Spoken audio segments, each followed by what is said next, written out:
Hello and welcome to the Game Canon New Releases show. I'm Sharpe. And I'm Gandeh. Hey everyone.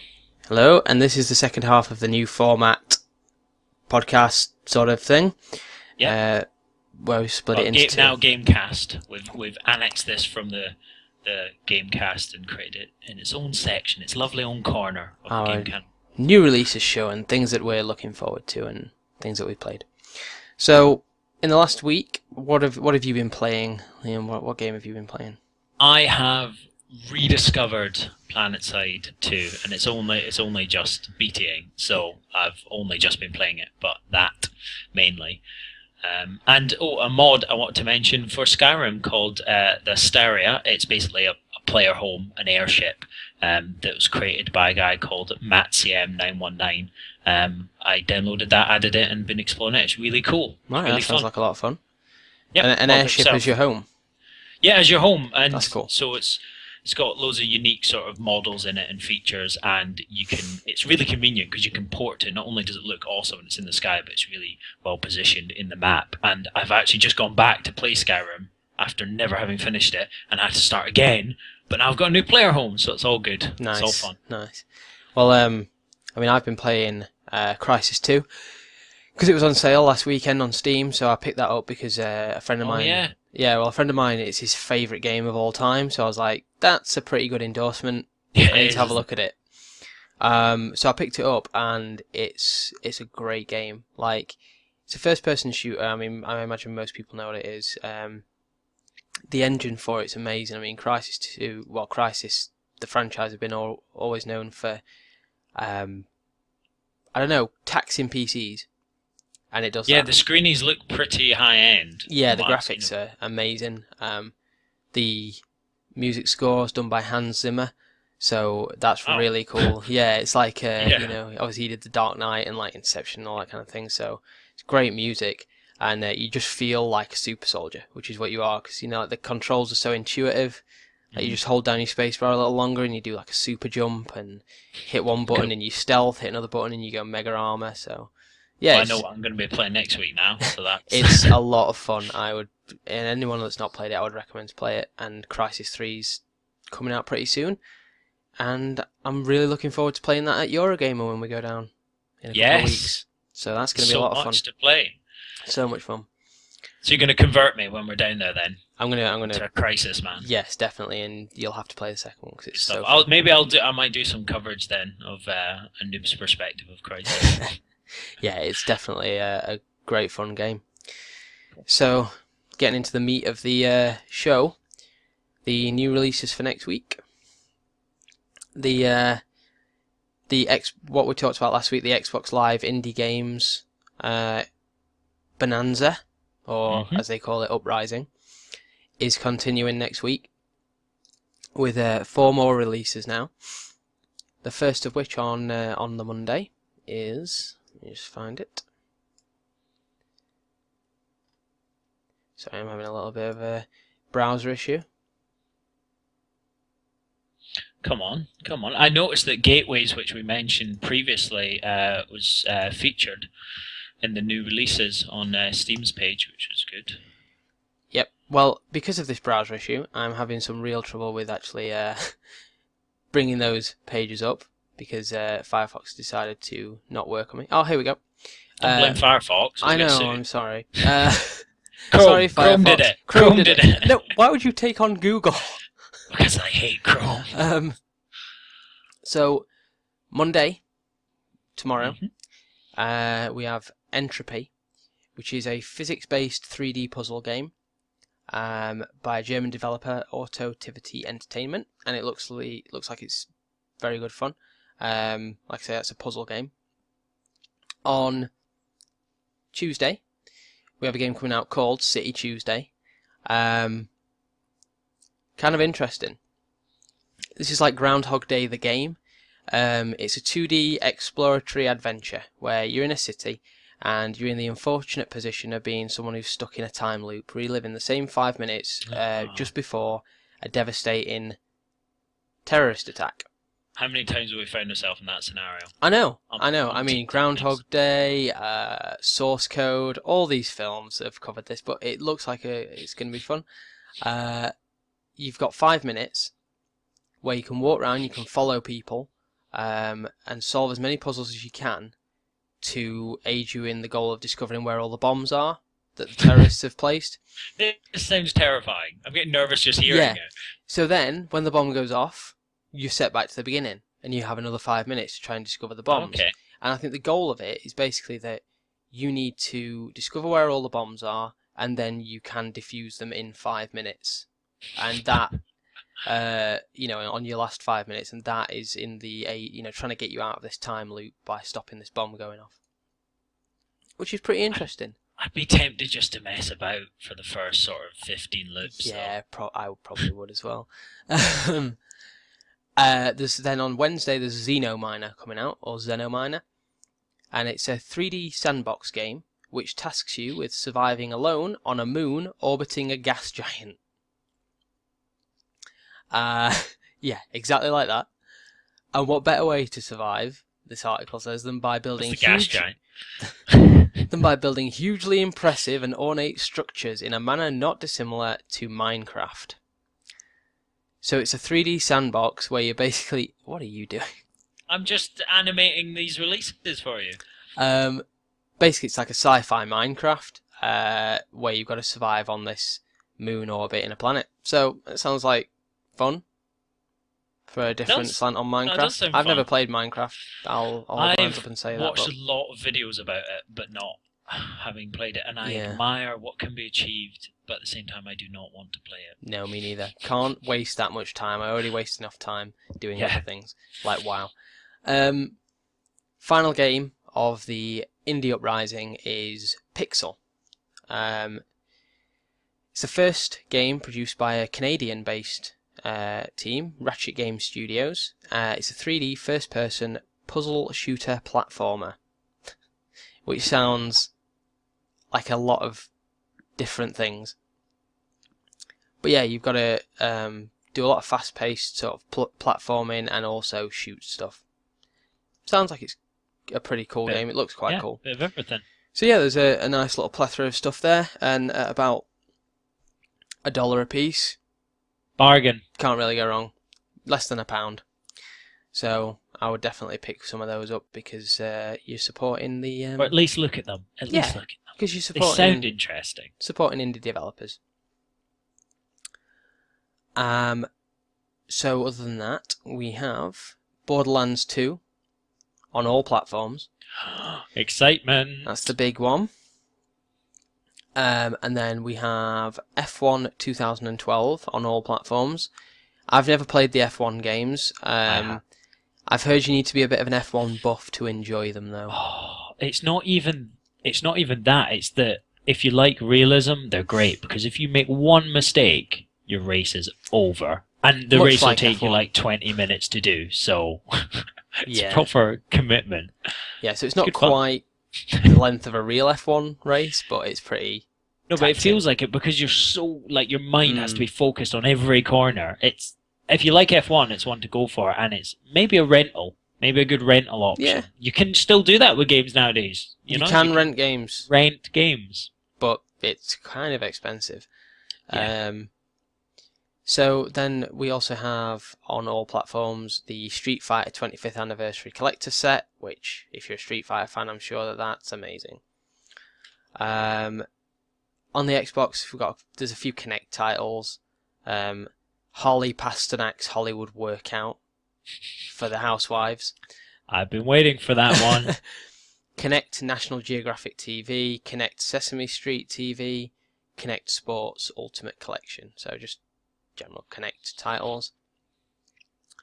There's a new across all platforms again. There's a Fable: The Journey demo, which is that multiplayer Fable game. Oh yes. There's a demo for that out. I like everything Fable. Yeah, I'm a little bit more divided on Fable, although I haven't played Fable 3 yet, and My girlfriend Kelly bought it and played through it, and she loved it. So I may play that because it is sat in the living room waiting to be played. That's a bit depressing because I bought Fable 3 and my girlfriend finished it as well, and I've not. Yeah. So it's definitely. What was that saying? What does that say about Fable? It's more of a casual gamer's game, maybe. But I think maybe it's accessible. We could say it's accessible. It's accessible to all genders. That's and maybe ages. Nicer. Well, we're going to have to play it because we're headed down to your gamer soon, and possibly going to speak to Peter Molyneux. Yeah. So and if we've not played Fable 3, that's going to be really awkward. I'm going to be like, I played Black and White. I love Black and White. It was amazing. The hand. And then the hand. Remember the hand and the pets? And he's just like, yeah, but what about Fable 3? And I'm like, he's going to walk into the room and go, someone in here, I can smell it, has not played the Fable series to its entirety. You seem to think that Peter Molyneux is Agent Smith from The Matrix. Yeah, yes. It's the smell. It's the smell. No, we're going to have to play it. It's no doubt. We can't look him in the eye because we'll break down. He'll be offering us jobs and we'll say, I haven't finished I Fable. didn't play Fable, I'm sorry. Then there's a Resident Evil 6 demo. Another demo. There's been one already, I think, which I haven't played, which I really should have because I love the Resi games. So. Yeah, I was never a huge fan of the originals, but I got into the last one, so I'm excited about this. Yeah, I like them a lot. I mean, I don't think the fifth one was great. It was alright, but 1 and 2 for me are the all-time sort of great Resi games. Yeah. But definitely be worth having a look at number 6 because I think it's a bit of a return to the old style. And then there's Jet Set Radio coming out for PS3 and Xbox, and I think PC as well. And that's an old game from the Dreamcast that's being ported and updated. The Dreamcast. And it's some sort of... It's like basically teenagers running around doing graffiti while also getting shot at by tanks, which is an interest. But apparently it's very upbeat and fun. How many of those games do we see? Yeah, it's a strange one. Battlefield 3 Armored Kill is now out on the PS3 next week. I think it may already be out on the Xbox, and it's definitely out on the PC. Anna is out on the PC next week, which is a horror point-and-click first-person. So it's sort of a horror, but you're solving puzzles. It sounds great, and it professes to be like reactions to what you do. Like... What are you doing? I'm animating what it might look like. Like it knows where you are and what you're doing. Obviously the game knows where you are and what you're doing, but like it reacts to where you are and what you're doing to scare you. And apparently there are some genuinely terrifying moments, but I've heard it's a bit clunky. End of Nations is out next week. Yes, excitement again. The one you got the beta for. I'm starting to get a build-up of betas piling on top of each other with release dates now. Yeah. I've already got loads that I'm playing. I'm going to have to cast aside... See, I've just got back into Skyrim. I might be kicking that to the back burner again. This is disappointing. Well, you're going to have to, because that is a game that takes a lot of time. Yeah. And then there's Twisted Lands Origin, which is a point-and-click puzzle game. Not like an adventure game. It's more of a... You've got like a picture where you've got to find a hidden item, and then when you find that hidden item, you use it on a door somewhere, and then when that door opens, you have a puzzle to solve. Like it's a puzzle game. If you like puzzle games, it looks like it'd be a lot of fun. I'm not that fussed for them, to be fair, but it looks okay. Then there's Torchlight 2, which is a big one. People loved Torchlight. It's a very similar game to Diablo, if you've not played it. It's an action RPG with the sort of isometric, top-down kind of style. But this one features co-op gameplay and multiplayer over LAN or over the internet for free. So it looks like a lot of fun. It's like Diablo, but a little bit more cartoony and apparently a lot more fun, according to some people. But I've not played the first Torchlight, so I can't really comment on that. That's maybe one for a co-op series for us? Could be one for us to have a look at, definitely. I think it's quite cheap as well, from what I've heard. So, yeah, we will give that one a look, maybe. Torchlight 2, you heard it here first. And then so to backtrack slightly, because we skipped over it, and we did that intentionally. because we're going to talk about it a bit more. Yep. Borderlands 2 is the biggie. Borderlands 2. This is our pick of the bunch. It is. It has Definitely to be, doesn't it? It's a weird game because it's never had loads of fanfare or anything. It just kind of became a very well-known game, and now they've done another installment. Put a screenshot in the video there. Yeah, I mean, did you play the first one in depth? Did you make sure you completed it, or where did you get to? Nowhere near. I started it, and I think I've probably put about 8 or 9 hours into the game, and I got not very far really. It's kind of like Skyrim and games like that. There's so much to do and so many side quests that you can easily find yourself losing like a day playing it and then having made no progress in the story. And it doesn't have the first one doesn't have natural stopping points. So I first discovered it through just looking. I used to do this a lot, going to Blockbusters or somewhere and like looking for co-op games, renting them and playing them with like my cousin or a friend. Yeah. And I discovered the original that way because it didn't have a sort of a big fanfare announcement or anything. And it was really good, but it is, heavy going. If you don't sort of commit to finishing it, it's the kind of game you can move away from and not come back to quite easily. I like the fact that it's very sort of steampunky, very sort of kind of futuristic anarchist world, but it's very humorous as well. It's Mad Max with humour, I think. Yeah. Basically, that's the feeling I got. And the first one had a brilliant intro. It's just a unique looking game. It's got a kind of Scanner Darkly. It's an obscure reference, but it's a very kind of comic book almost style graphics. I think it'd be fair to say. Yeah, definitely. That's the thing they're going for. I think that kind of matte sort of coloured, very very comic book, very stylized. It's a really nice looking game. But don't be fooled, not easy going on your console or PC system. So a choice for those of you who play on the PC and the console. I'm leaning towards PC because it's not quite Mass Effect style churning, but it's going to make your console work. I mean, personally, I'm leaning towards the PC purely because I know more people that play PC games. There's more people that I can play online with. And this is a game to play with your mates. This is a great co-op game. You can get 4 of you in there, 1 of each class. And just go and do all the quests. It's like basically like, Fallout is the closest thing I can think of to being similar to it. That's a good reference. It's quite. We talked about how big the original was, but I think the beauty of it as well is it's like a smaller version of Fallout. So although we're saying it is, huge scoped, it is much more manageable. And the characters are so unique, and you have special abilities separated between the characters, and obviously you can customize your players, you level up. So it does give a really, everyone's doing a different role, a different job. So it's good. And what I do like about, they actually boast on their website over a bazillion guns, which is, just kind of a joke. I remember, but how many guns were there in the first one? I remember every other crate had like a new gun in it. Well, that's it. The guns and the equipment on this game are generated randomly. When you open that box, that's when the gun's generated, and like that's the same with the grenades. So like on the trailer, if you watch the trailer on the main website, like Borderlands2.com, he says, "Have you ever seen a grenade that homes in on its enemy, then sticks to the enemy, explodes, and sends out 5 more grenades which set up black holes?" That's the kind of thing that's like possible with the engine, the way that it generates the weapons, is that like you can get these ridiculous weapons, and I think that's a lot of fun. I think they kind of almost accidentally made a really kooky, fun first game, and then it just was very successful because it was kooky and fun, and now they've just gone all out. So it's going to be a really fun one. Like you say, it is one to play with your friends because you'll get enjoyment out of it playing it alone, but it's so much better with even one other person. Well, I played the first one with my brother, and it's like one of the only co-op games I think we've ever played together, like over the internet. Since we've both like moved out and lived in separate areas, and we had a lot of fun with it. It's a really good game for that, just for playing with your friends. Yep. So Borderlands 2, that's our pick. Get it played.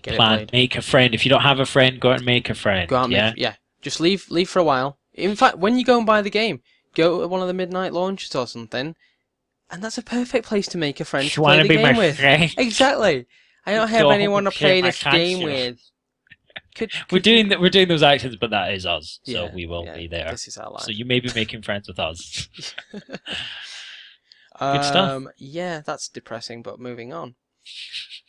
So we're now looking a little further into the future. Yep. what's on the radar? What's coming up in the near future?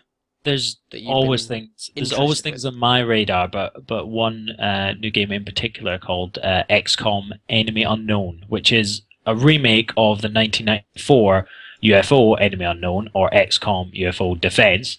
It's basically like sort of remake with the core elements of the original at its heart. You know, what was good about it taken forward. And it's a weird mix of a sort of turn-based and real-time game.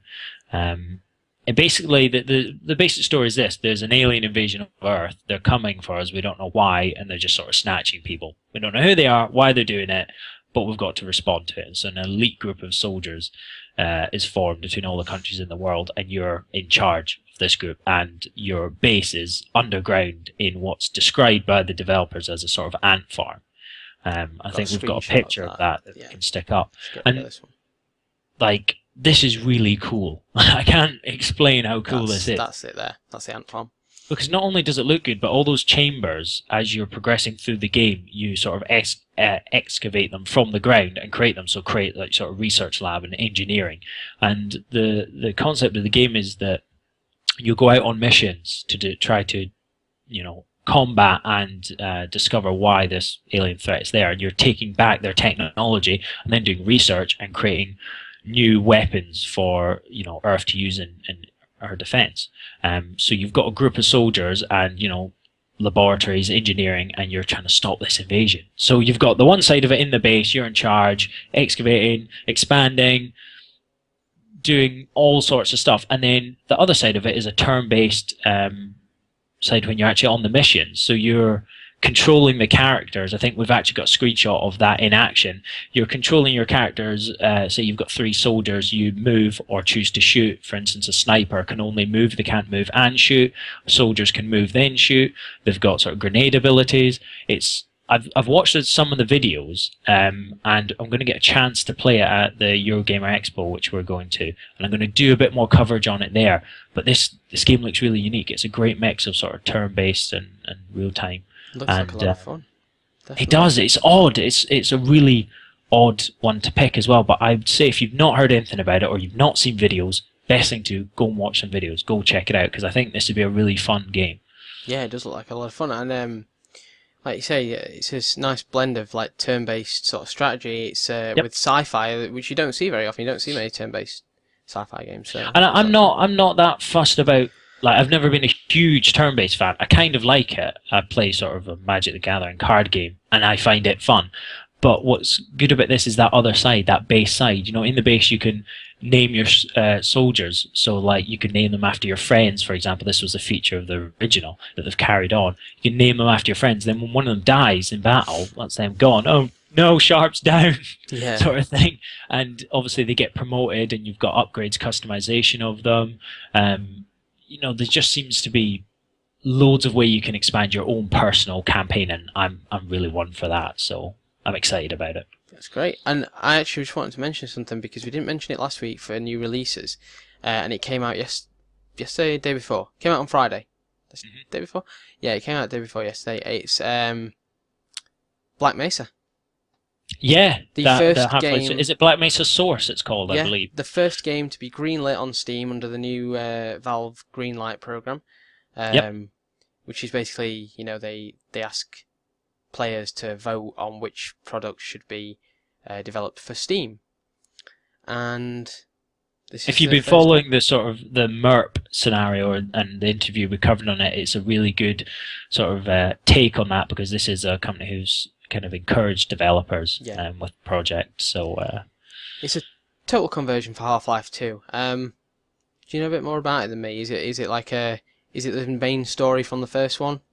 From what I knew, it was it didn't encompass the whole game. They've taken it to a certain point of Half-Life, because what they didn't want to do is stall and try to cover the whole game with their own storyline. So it's taken up to a certain point. I think the idea is there's going to be expansions coming out. I've not myself played it yet. I think maybe it's one that we could do a video on. I think that'd be really cool. It's just out. It's a good excuse to play it and see what, you know, developers really can do. So I think that's one of the cards for early this week. We'll get a video of Black Mesa up for you. From what I've seen of it, it looks like it is a remake, but of the original Half-Life, not of Half-Life 2. So it's like, basically what it is, it's the original Half-Life in the Source engine with the Source graphics. They were impressive graphics even definitely now. Yeah. Some new voice acting and some other tweaks just to refine the game, make it a more modern experience.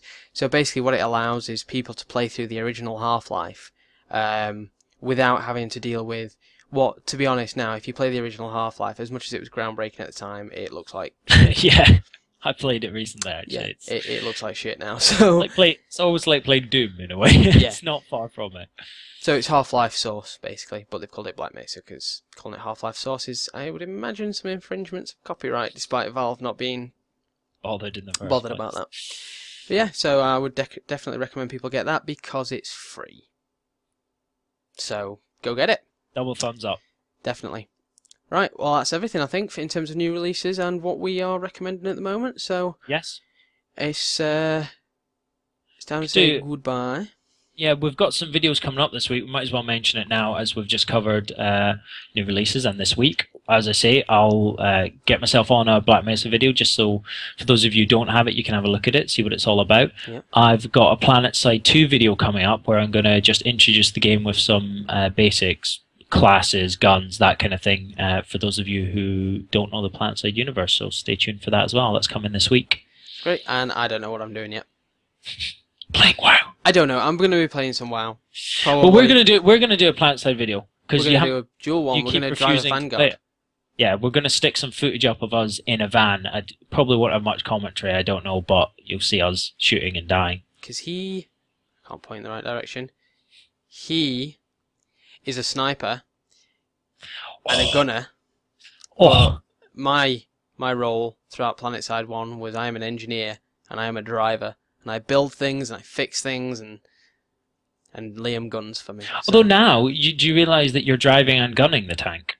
Yeah. But you know the guns are customizable, so like you can swap them out and stuff. Yeah, you could change. We'll get into this when we're playing because we'll be arguing who's gunning and who's repairing anyway. So. Exactly.